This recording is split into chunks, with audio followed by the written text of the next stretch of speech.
In today's video, I'm going to teach you how to subtract shapes in Figma. Start by opening your browser and heading to Google. Type Figma, then open the official Figma website. If you're not already signed in, log in so you can access your files. Once you're in, open an existing design file, or create a new one so we have a blank canvas to work with. Inside the editor, make sure you're in the design panel on the right side, which gives you all the shape and layer controls we'll use. Now let's create the shape we'll modify. Select the Ellipse tool from the top toolbar, or simply press the O key. Click and drag on the canvas to draw an ellipse. If you want a perfect circle, hold Shift while dragging. Holding Alt or Option draws from the center, which can help with precise placement. Give the shape a fill color that contrasts with your background so you can clearly see what changes as we go. With the ellipse selected, look for the arc controls.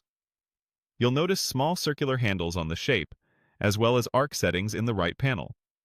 Click the arc option so those controls become active. Now, drag the start and end handles around the circle. As you move them, you're carving away a portion of the ellipse. This effectively subtracts a slice of the shape, similar to a pie chart segment.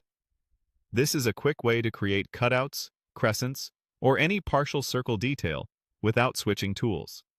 If you want more precision, use the Numeric Fields in the right panel. Set specific start and end angles to define exactly how much to remove. Try setting the start at 0 and the end at 270 to subtract a quarter of the circle. You can also adjust the inner radius to create a ring. Increasing it removes the center, leaving a donut shape.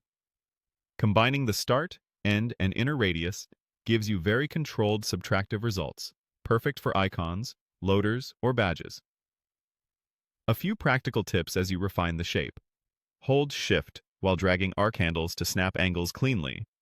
Use alignment tools to position your shape relative to other elements. And if you ever want to restore the full circle, drag the start and end handles back together or set both angles to 0 or 360.